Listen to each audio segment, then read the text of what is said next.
Hello and welcome to today's podcast. It's all about animal companions. Today we have Angela Caffery, Keith Doan and Malcolm Owen. Okay, today we're talking about animal companions since the dogs have been watching us. So what's your opinion, Keith, on dogs in role-playing? Or any pet? Look, to me, the problem with animal companions is it's a player thing, right? So the players imagine. She's saying, what's wrong with us? They're aware of it all the time in their mind, with their character sheet, they want to go. But I don't know whether they're always aware of it. Sometimes they forget they got animals because they don't feed them. No, they don't. They don't look after them, But certainly as a referee, I forget them instantly. And so you'll have like battles occurring, and then suddenly halfway through the battle, the player's saying, and what's Fido doing? Is he Fido? Yes, that's right. We rolled him up a couple of years ago, didn't we? So, yeah, they're very forgettable. And there was Angela's son Callum had a dog in a game recently we had, and I kept forgetting it all the time. So you can remember that there's a dog there. He got a colour photocopy cardboard cutout to stick on his forehead with his hat all the time, so that when I'm looking at the group, I can remember there's a dog in the group.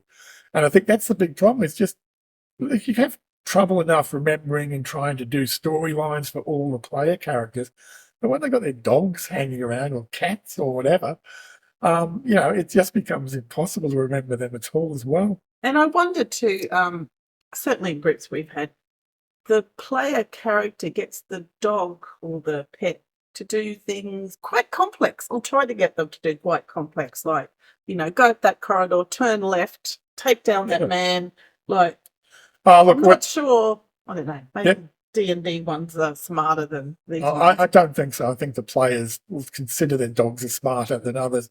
Like I always remember Murray Big had a big pet dog called Grim, who was a big bulldog. And he was confronted by a gang of thieves in a city street. And so he begins he does his animal companion thing by saying, look, Grim, I'm going to feint to the left. You go to the right. I'm going to fire a crossbow bolt off. If it misses, I want you to go behind them, grab the bolt, come back while I attack them, and then I'll do a retreat, and then I'll load the crossbow again. Again, if I miss, you go and get it. And of course, I have the dog just look at him and go, huh?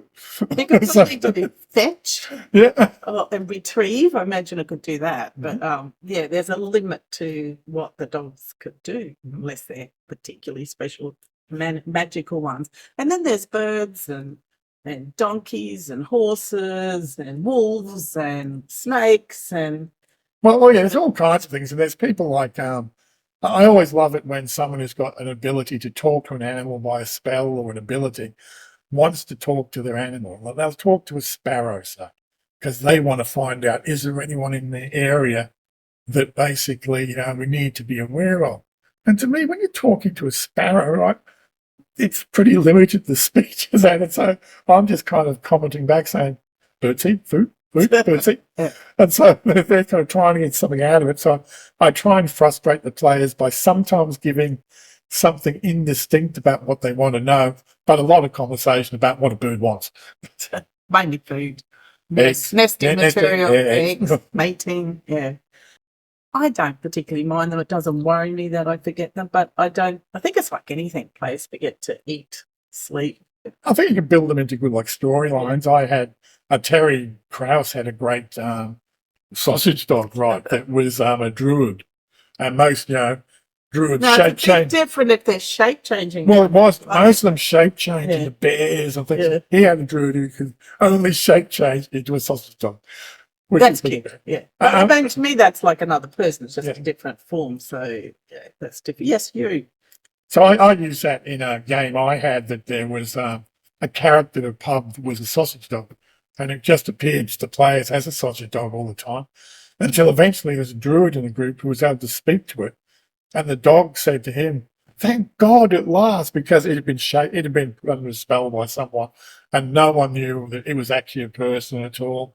And then they wanted to know why, because the people in the pub called it puddles, and they wanted to know why it called it puddles, and the sausage dog was very embarrassed. Well, this sausage dog's Nacho, and that little girl is Sunday. So yeah. Oh, I'm sure you have a name, Priestess, Smokey, little Fluffy the dog, things like that. I think Callum, when he had it, was actually a wolf. Oh, they're always some kind of aggressive dog. Yeah. I've never seen someone with one of these dogs. That'd be funny. See a fighter with one of these. There's always giveaways, like, if someone's got a familiar, they've always got a cat or a raven or something like that.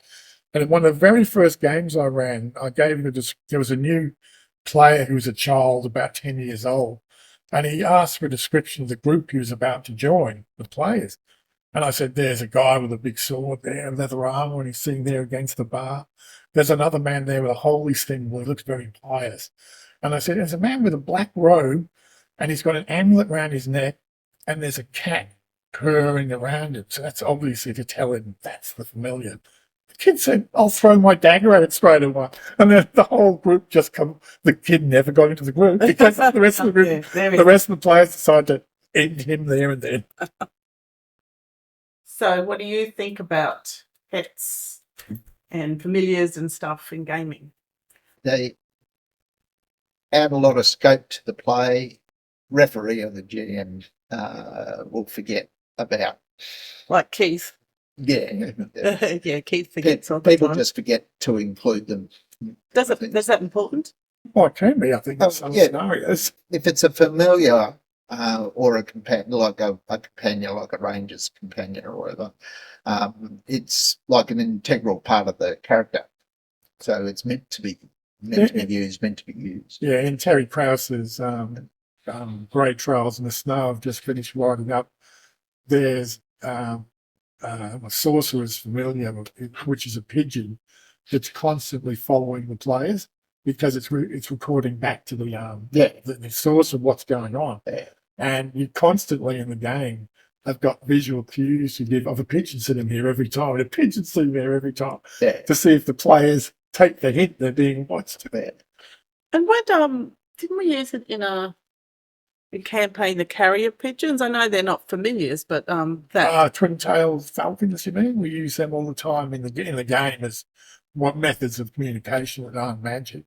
In one of the free forms, he was sending messages to the Sardellan Empire about what was going on at this conference, and we were sending the pigeons off all the time, but he didn't know that the opposition, they were using twin-tailed falcons to send their messages, and that Ken was using pigeons. And the falcons that obviously in the area all the time were seeing pigeons and just killing them all the time. So none of his messages were getting through. He ever had a male, right, who had a dog that was a big savage combat dog. Not a dog. Mm-hmm. Because the only ones that have dogs are rangers, and they're usually like things. I've never had a wizard have a dog. I was just thinking Callum's dog, Joshua's dog. He's just had other people who had dogs in my campaigns as companions. Right? Yeah. They're never little furry. They're always got in their mindset, this is going to be my combat age. Yeah. Well, you take it at first level, a ranger's animal dog is actually a better fighter than he is. Yeah. It was in the Ian's game. I had a ferret that did so much with that ferret. That ferret was totally used. That's why I think, it's important to remember the dogs, because you might have a creature that's creeping up to the campsite. Right. And if you remember they've got a dog, the dog might suddenly go on barking and things because somebody's got better senses. See, I always put it in the character list. Yeah. So if there's any animals, they're always in the character list. Is it even people's horses? Like if you've got mounts and you're riding horses, I put them in because they make sense because they're tied up at campsite. They make sense. The horses make sense because they're stirring. So, yeah. I think we better end that now. Looks like this one's sick of sitting up here. Although I'd like to be a laptop. Thanks for listening. Bye. If you feel like it and subscribe. Even better, try and watch through the whole video, or at least put it on play in the background of what you're doing. Thanks, and see you next time.